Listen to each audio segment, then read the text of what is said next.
बहुत समय पहले की बात है। सोनापुर नामक गांव में नैना अपने चाचा चाची के घर में रहती थी। कुछ समय पहले नैना के माता पिता की एक दुर्घटना में मृत्यु हो चुकी थी, जिसकी वजह से नैना अपने चाचा चाची के यहाँ रहती थी। नैना के चाचा तो बहुत अच्छे थे, वह नैना का बहुत अच्छे से ख्याल रखते थे, लेकिन नैना की चाची लक्ष्मी वह बहुत ही बुरे स्वभाव की थी। वह नैना को एक आंख पसंद नहीं करती थी। एक दिन नैना अपने चाचा से कहती है, चाचा जी मैं कॉलेज जाना चाहती हूँ, एग्जाम आने वाले हैं और इस साल मेरा ग्रेजुएशन कंप्लीट हो जाएगा। अगर अभी कॉलेज नहीं गई तो मेरा पूरा साल खराब हो जाएगा। चाचा जी कॉलेज की फीस भी जमा होनी है। हाँ हाँ क्यों नहीं बेटा, तुम्हारी कॉलेज की फीस मैं जमा कर दूंगा। तुम कल से कॉलेज जाना शुरू कर देना। नैना के चाचा नैना से ऐसा कह रहे थे, तभी नैना की चाची कहती हैं, क्या कहा, जरा दोबारा से कहना। आप इस मनहूस की कॉलेज की फीस जमा करोगे? पैसे क्या पेड़ पर लगे हैं? इसे हमने अपने घर में रख रखा है, 2 वक्त का खाना खिलाते हैं, पहनने के लिए कपड़े देते हैं, ये क्या कम बात है? अब आप इसका फालतू का भी खर्च उठाएंगे? घर में आपकी भी एक बेटी है, उसकी भी कुछ जिम्मेदारी है। मैं अपनी बेटी का हक नहीं मानने दूंगी। मैं इस मनहूस को कॉलेज में नहीं जाने दूंगी। अगर आपने इसे कॉलेज में जाने की अनुमति दी तो मैं अपनी बेटी को लेकर मायके चली जाऊंगी और कभी वापस भी नहीं आऊंगी। आप मेरी बात समझ रहे हो ना? अपने चाचा चाची को इस तरह से लड़ता हुआ देखकर नैना कहती है, आप दोनों मेरी वजह से झगड़ा मत कीजिए। चाची जी अगर आपको ऐसा लगता है कि मुझे कॉलेज नहीं जाना चाहिए तो मैं कॉलेज नहीं जाऊंगी, लेकिन आप चाचा जी से झगड़ा मत कीजिए और इस घर को छोड़ने की बात मत कीजिए चाची जी। ऐसा कहकर नैना रोते हुए वहां से चली जाती है। ऐसे ही कुछ दिन बीत जाते हैं। एक दिन नैना के चाचा घर आ रहे थे, तभी उनका रास्ते में एक्सीडेंट हो जाता है और उनकी तुरंत मृत्यु हो जाती है। जब इस बात की खबर लक्ष्मी और उसकी बेटी काव्या को लगती है तो दोनों माँ बेटी और नैना बहुत रोती हैं। तभी लक्ष्मी नैना को बहुत खरी खोटी सुनाती है और कहती है, जब से मनहूस तूने हमारे घर में कदम रखे हैं तब से कुछ न कुछ होता ही जा रहा है। पहले उनका बिजनेस खत्म हो गया और अब वो हमें हमेशा के लिए छोड़कर चले गए। मुझे पहले ही समझ जाना चाहिए, तो जैसी मनहूस को अपने घर में रखना ही नहीं चाहिए था। जिसने अपने माँ बाप को खा लिया वो हमें कहाँ छोड़ेगी। तेरी वजह से आज मेरे पति मुझे छोड़कर चले गए। मेरी प्यारी बच्ची काव्या चुप हो जा, मेरी बच्ची चुप हो जा। आज इस मनहूस की वजह से तेरे पापा हमें छोड़कर चले गए। अब मैं तुम्हारा पालन पोषण कैसे करूंगी मेरी बच्ची। ऐसा कहकर लक्ष्मी नैना को बहुत सुना रही थी। तभी नैना रोती हुई अपनी चाची से कहती है, चाची जी मुझे बहुत अच्छी सिलाई करनी आती है। मैं एक अच्छी फैशन डिजाइनर भी हूँ, लहंगे बहुत सुंदर सुंदर बनाती हूँ। आप बस मुझे एक सिलाई मशीन दिला दीजिए। लहंगे सिल कर मैं इतने पैसे तो कमा ही लूँगी कि घर का गुजारा अच्छे से हो जाए। आप घर के खर्चे की चिंता ना करो चाची जी। ऐसा कहकर नैना अपनी चाची को दिलासा देती है। कुछ समय बाद नैना के चाचा का अंतिम संस्कार हो जाता है और कुछ दिन बीत जाते हैं।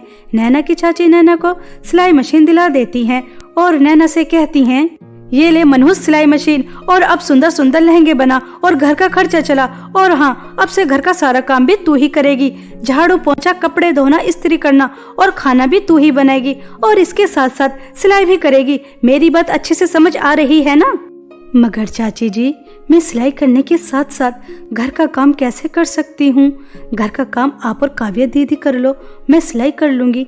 इस तरह से मिलजुल कर हम काम बांटकर आसानी से काम कर सकते हैं। देखा मम्मी, यह घर की नौकरानी हमसे काम करने की बातें कर रही है। आपको इसे सबक सिखाना चाहिए। काव्या की यह बातें सुनकर लक्ष्मी नैना की पिटाई करती है और उससे कहती है, मुझे कुछ नहीं पता कि तू किस तरह से घर का काम करेगी और किस तरह से सिलाई करेगी। दोनों काम तो तुझे ही करने होंगे, वरना मैं धक्के मारकर तुझे अभी अपने घर से निकाल दूंगी। बेचारी नैना चुपचाप सभी काम करने के लिए हाँ कर देती है, क्योंकि उसके पास कोई और चारा नहीं था। नैना के माता पिता नहीं थे और सर छुपाने के लिए छत भी नहीं थी, इसलिए उसे अपनी चाची की बात माननी ही पड़ती है। नैना पूरे दिन घर का काम करती है और काम करने के बाद रात को जागकर सिलाई करती है और सुंदर सुंदर लहंगे बनाती है और जो भी पैसे कमाती है सारे पैसे अपनी चाची को दे देती है। ऐसे ही कुछ दिन बीत जाते हैं।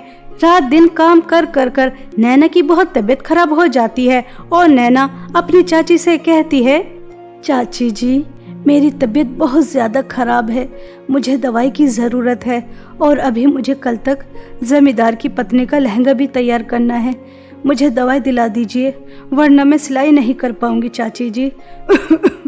हाँ हाँ, मुझे तेरा ड्रामा अच्छी तरह से नजर आ रहा है, तेरी कोई तबीयत खराब नहीं है, 4 पैसे कमाने लगी है ना तो मुझसे खर्चा कराना चाहती है, मैं तुझे कोई दवाई नहीं दिलाऊंगी, चल जल्दी से मेरे लिए गर्मा गर्म चाय बना कर लेकर आ और उसके बाद जमींदार की पत्नी का लहंगा भी बनाना है, तो जैसे ड्रामेबाज को मैं अच्छी तरह से जानती हूँ।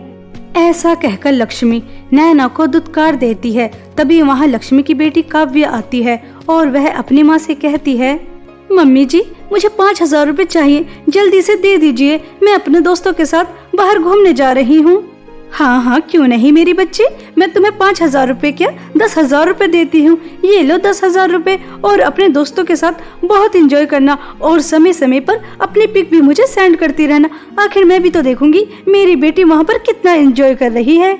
ऐसा कहकर लक्ष्मी अपनी बेटी को 10,000 रुपए दे देती है और बेचारी नैना को 100 रुपए की दवाई भी नहीं दिलाती। तभी नैना अपनी चाची से कहती है, चाची जी यह तो गलत बात है, मैं कितनी मेहनत से सिलाई करती हूँ, घर का काम करती हूँ, तब जाकर पैसे कमाती हूँ और आप ये सब पैसे अपनी बेटी को इस तरह से उड़ाने के लिए दे रही हो और मुझे 100 रुपए की दवाई भी नहीं दिला रही, ये बहुत गलत बात है चाची जी। बहुत गलत बात है।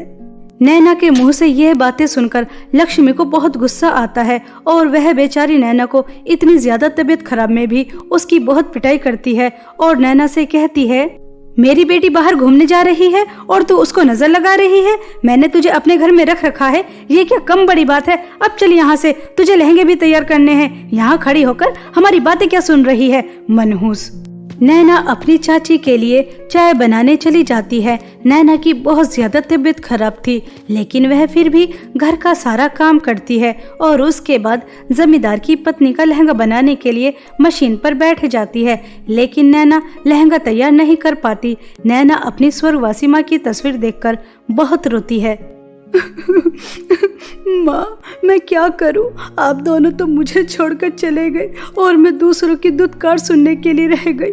आप देख रही हैं मेरी कितनी ज्यादा तबीयत खराब है, लेकिन चाची जी को मेरे ऊपर थोड़ा भी रहम नहीं आ रहा। अगर मैंने ये लहंगा तैयार नहीं किया तो चाची जी मेरी बहुत पिटाई करेंगी, क्योंकि चाची ने पहले ही इस लहंगे के एडवांस पैसे ले लिए हैं।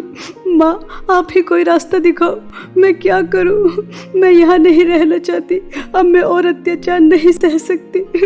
अपनी बेटी को तो 10,000 रुपए घूमने के लिए दे दिए, लेकिन मुझे 100 रुपए की दवाई भी नहीं दिलाई और ये सब पैसे मेरी ही कमाई के हैं। माँ मैं कितनी मेहनत से सिलाई करती हूँ।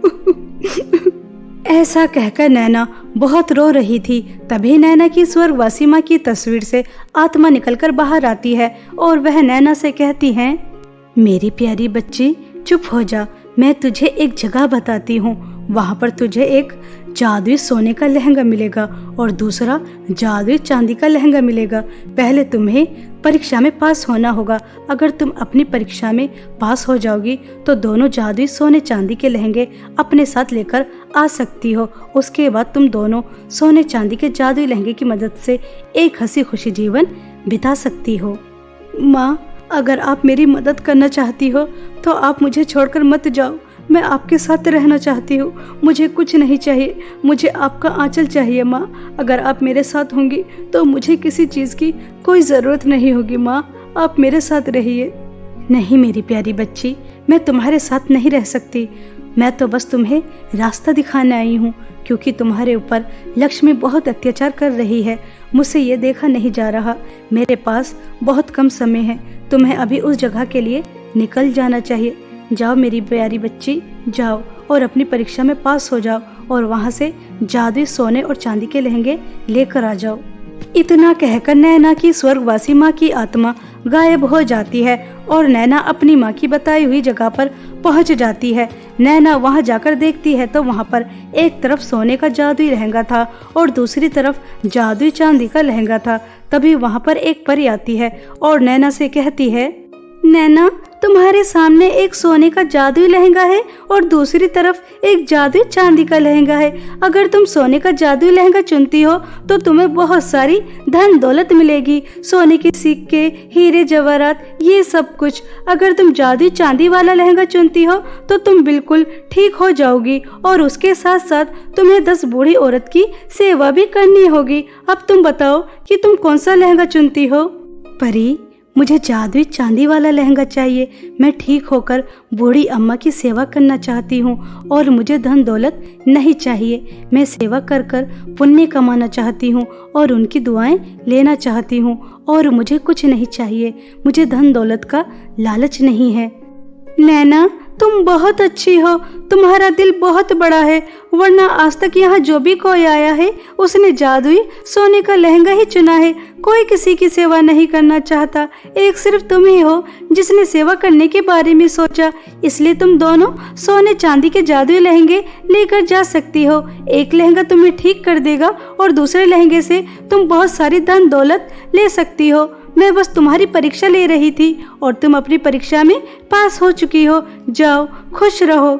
परी की यह बातें सुनकर नैना खुश हो जाती है और वह जादुई सोने और चांदी के लहंगे अपने साथ ले आती है और जादुई चांदी के लहंगे से नैना बिल्कुल ठीक हो जाती है और जादुई सोने के लहंगे से बहुत सारी धन दौलत लेकर एक हंसी खुशी जीवन बिताती है और अपनी चाची के घर नहीं जाती। और अपने साथ साथ नैना अनाथ और गरीब बच्चों की भी बहुत मदद करती है। ऐसे ही कुछ दिन बीत जाते हैं और नैना की चाची को यह बात पता चल जाती है कि नैना के पास जादुई 2 लहंगे हैं, सोने और चांदी के, जिसकी वजह से वह इतनी अमीर हो गई। नैना की चाची नैना के घर जाती हैं और उससे कहती हैं, क्या नैना बेटा, तुम तो घर छोड़कर ऐसे आ गई जैसे हम तुम्हारे कुछ लगते ही ना हो। बेटा, मुझे माफ कर दो, मैंने तुम्हारे साथ जो भी कुछ किया। अब मैं और मेरी बेटी तुम्हारे साथ यहाँ रहना चाहती हैं। हमें अपने घर में थोड़ी जगह दे दो। तुम चाहो तो हमसे कितना भी काम करा लेना, लेकिन हमें अपने घर में जगह दे दो बेटी।